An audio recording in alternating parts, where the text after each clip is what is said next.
$3. That is exactly what Shopify wants to charge you to build, launch, and run a fully operational global e-commerce business for the next 3 months. Yeah, which sounds insane, right? Totally insane. It sounds like the ultimate cheat code for entrepreneurs. Like an absolute steal that lets you test out that brilliant product idea you've been sitting on, without risking all your savings. Exactly. But there's a very strict, pretty unforgiving catch hidden in the fine print. There always is. Welcome to today's deep dive, everyone. Whether you are, currently brewing up a side hustle or you just love dissecting incredibly clever, maybe slightly ruthless business strategies, you are definitely in the right place. We've got a great one today. We are analyzing a highly detailed, roughly 16-minute read titled Shopify $1 Promotion. Terms, Roadmap, and Pure ROI. And this was published on April 26, 2026. Yeah, and reading through it, it is essentially a survival guide. Oh, absolutely. It's a granular breakdown of Shopify's entry offer, which, entirely replaces their old free trial system. Yeah. And it radically changes the timeline a new merchant has to actually prove their business model. Right. So our mission today is to decode exactly how this roughly 93-day runway actually works. We need to figure out who it's actually designed for and, most importantly, how to extract maximum return on investment without falling off what the source ominously calls the margin cliff. Yeah, the margin cliff is real. We'll definitely get into that. Okay, let's unpack this. Because getting 3 months of full storefront access for a grand total of $3 sounds amazing. But before you or anyone else listening clicks that sign up button, we really have to look at the baseline reality of the costs involved. Right, because cheap is kind of an illusion here. The timeline is basically broken into two distinct stages. First, you get a 3-day free trial. It's just 3 days. Just 3 days. But you don't even need to input a credit card for that part. It's pure exploration. You can build the store, upload images, tweak the design, but this is key. You cannot process real orders. Okay, so it's sandbox. Exactly. Then on day 4, the system forces a decision. You have to choose a paid plan and finally add a card.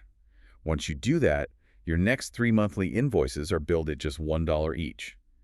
And that's when you unlock full selling capability. Got it. So 3 days free plus roughly 90 days at $1 a month gives you that total 93-day runway. You got it.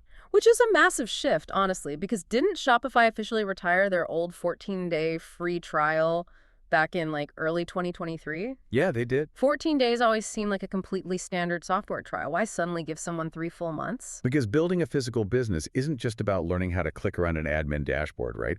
14 days is plenty of time to evaluate, say, project management software. But for e-commerce, it was an illusion.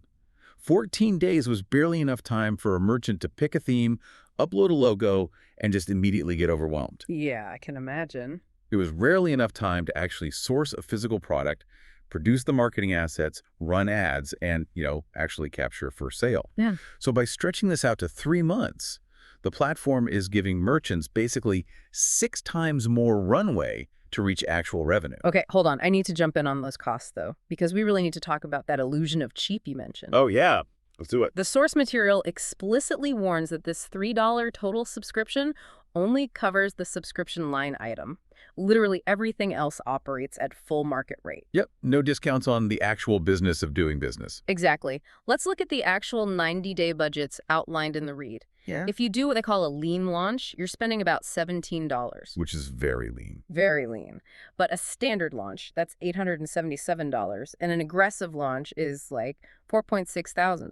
Right. Because custom domains, premium themes, third-party apps, inventory, ad spend, and transaction fees, which, by the way, run 2.9% plus 30 cents a swipe, all of that is entirely on you. It's such a vital distinction to make. The platform access fee is discounted, but the fundamental cost of doing business is absolutely not. Right. So it's basically like a $3 gym membership where the treadmill is free, but you have to pay full price to use the locker room, the water fountains, and the weights. That is a perfect analogy, yeah. If a typical standard launch actually costs nearly $900 because you need a decent theme so your site doesn't look like a total scam, plus a starter budget for meta ads to get eyes on the page, isn't calling it a $3 runway, just a marketing gimmick. Well, what's fascinating here is how this structure brilliantly shifts the initial platform risk away from the merchant, while still acting as a strict psychological filter. A psychological filter? How so? It's a reallocation of risk. Mm. The platform is essentially saying, hey, we won't charge you our usual $39 monthly fee while you stumble around figuring out your supply chain and your messaging. Okay. But by requiring that credit card on day 4 and by keeping all the operational costs completely real, they effectively weed out the window shoppers. Ah. They ensure Okay. they're only onboarding serious sellers who are actually willing to invest in their own inventory and marketing. Okay. Yeah, I see the logic there. It removes the excuse that the software itself is too expensive to even start, but it still demands real skin in the game. Precisely. But even if you are ready to put that skin in the game, Shopify might not actually let you into the club. Nope.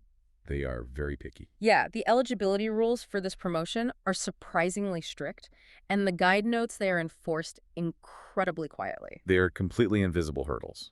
The biggest disqualifier by far is being a returning user. Wait, really? Any returning user? Any returning user, let's say you had a fleeting idea for like a drop shipping company back in 2018. Right. You opened a 14-day trial, got bored, never sold a single thing, and closed it.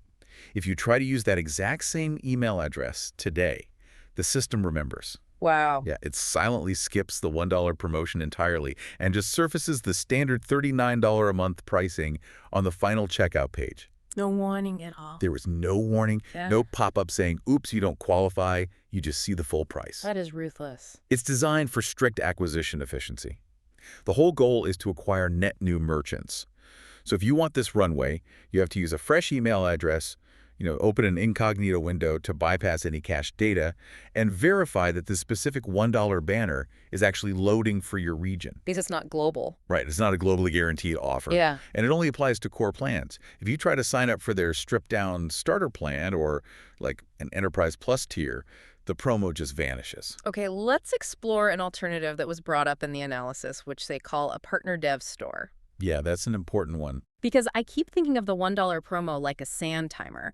The absolute second you add your credit card on day 4, you flip that timer, the sand starts falling, and you have exactly 90 days. Yep, the pressure is on. So if I just want to design a beautiful, complex storefront, test out color palettes, and write blog posts without the pressure of a ticking clock, wouldn't the $1 promo actually be a terrible trap?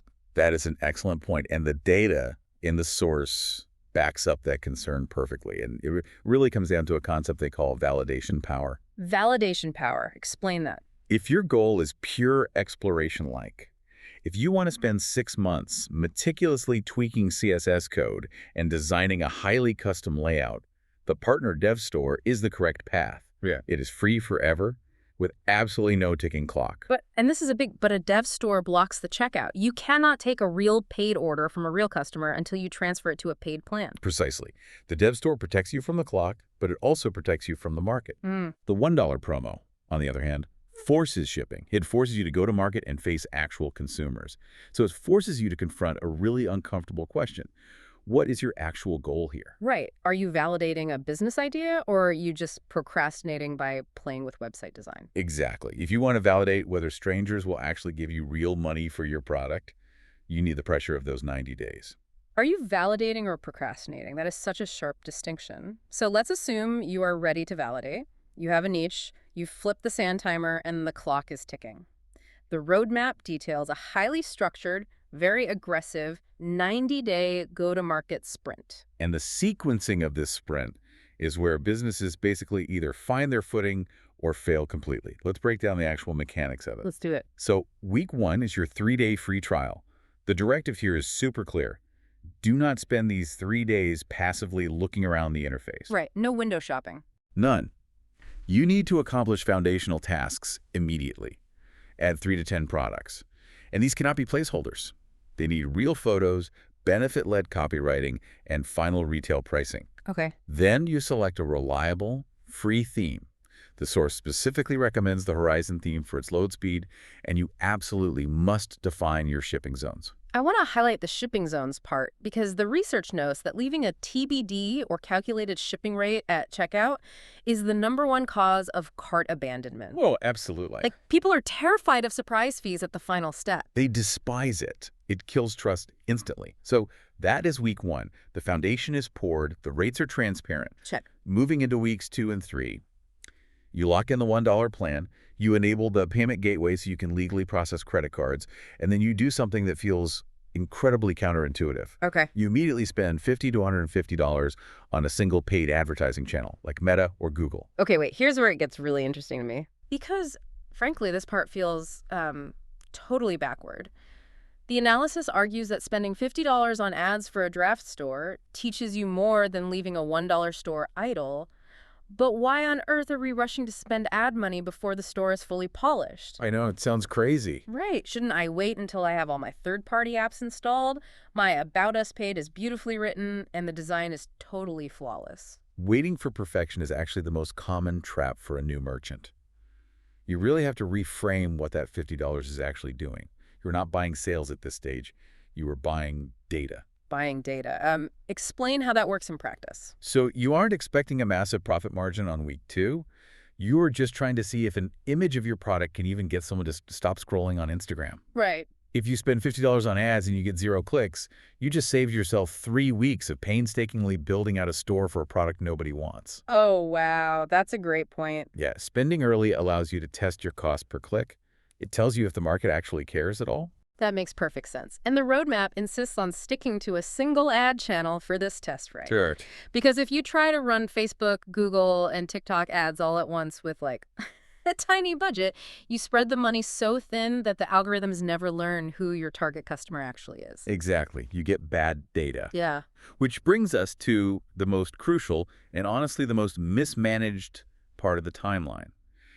The messy middle, weeks 4 through 9. Right, because by this point, you've spent your $50, you've bought your data, you have a trickle of traffic hitting your site. Yep. The immediate instinct for most people is to start aggressively selling to them or throwing more software at the problem.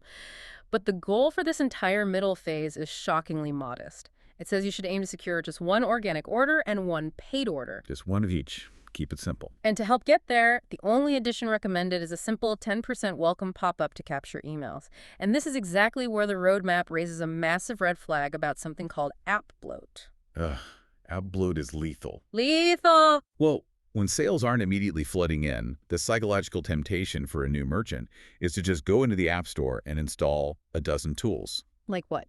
Like a countdown timer, a spinning prize wheel, a complex review aggregator, a currency converter.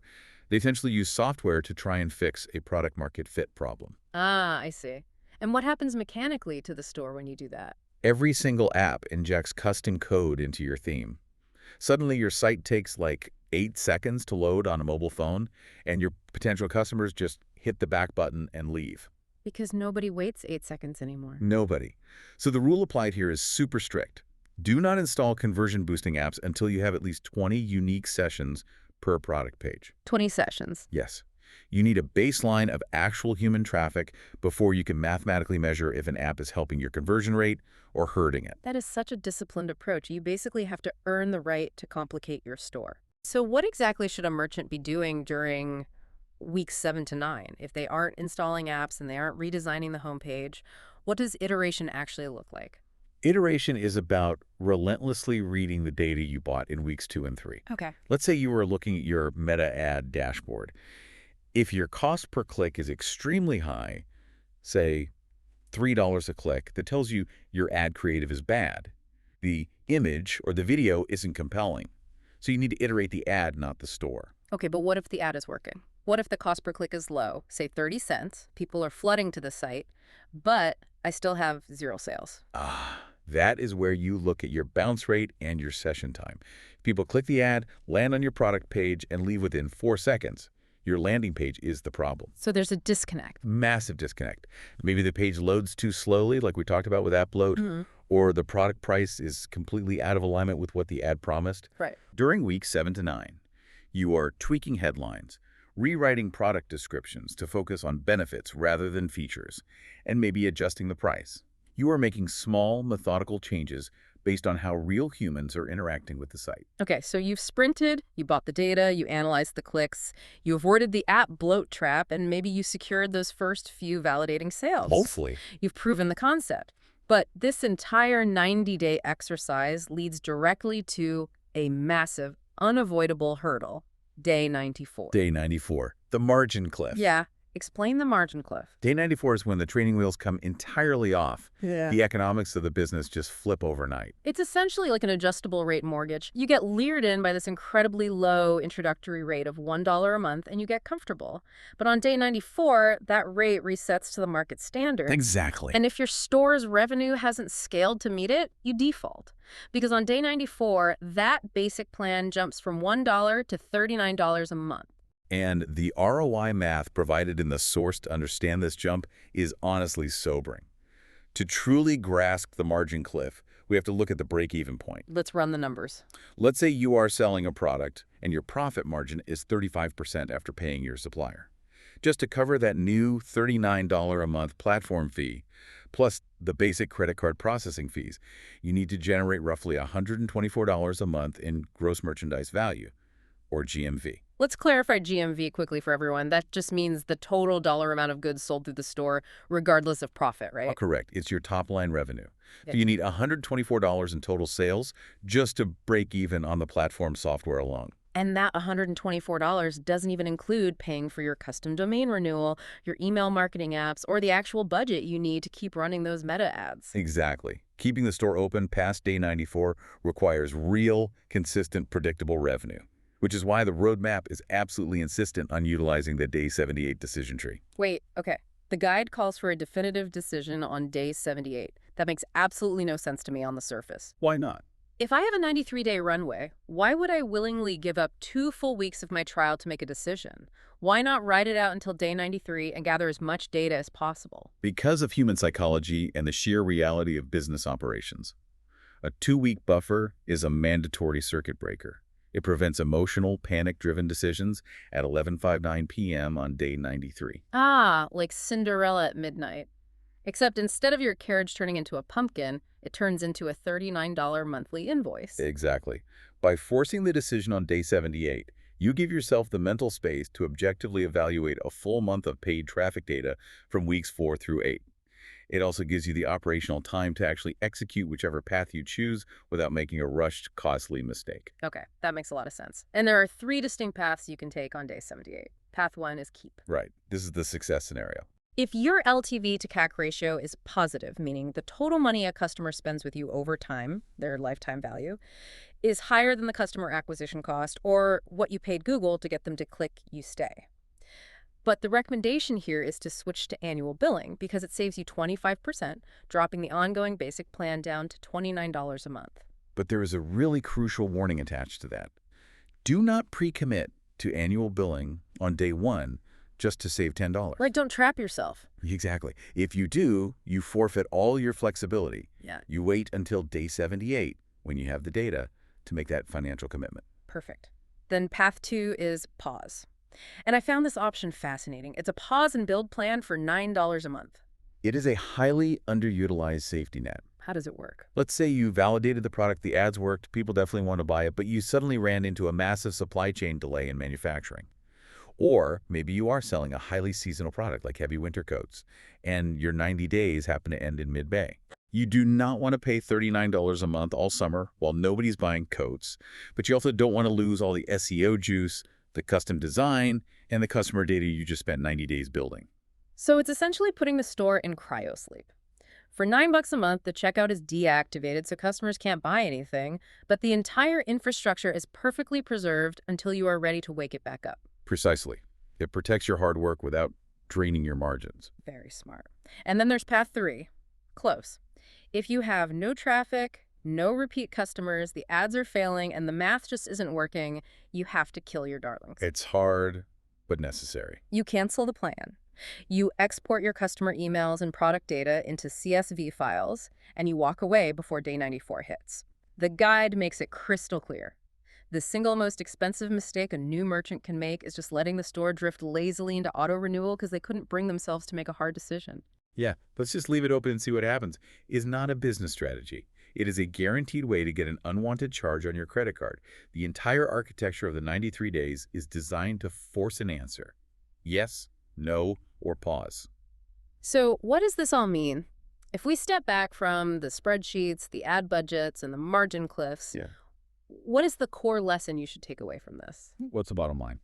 To me, it's that this platform's $1 promotion is absolutely not a sandbox for you to play in. It is a strict 90-day go-to-market deadline. You should only claim that offer the exact week you have, your physical products, your copywriting, and a small, dedicated ad budget completely ready to deploy. I couldn't agree more. The true value of this offer isn't the roughly $114 you saved on the subscription line over 3 months. The actual product you're being handed is the 90-day forced validation window. That is the perfect synthesis. The platform discount is just the lure. The time frame is the mechanism that actually builds the business. Internal data consistently shows that 90 days is the optimal Goldilocks zone to force a creator to validate an idea or kill it. Not too short, not too long. Exactly. If you give someone a full year of free access, they will endlessly tinker with fonts for 11 months. If you give them 14 days, they paralyze under the pressure. 90 days is the exact window required for execution, data gathering, and iteration. It fundamentally changes how you view a ticking clock. Instead of a source of stress, it becomes the ultimate forcing function for progress. And, it raises a much broader question, too. Yeah. If this 90-day forced sprint methodology is so effective at weeding out procrastination and forcing real-world validation, how might you apply that exact same structure to other massive goals or projects in your life far outside the world of e-commerce? Oh, wow. I love that. Right. If you gave yourself a hard margin cliff 90 days from today, what could you actually launch? Yeah, that is a question worth taking with you. Until next time.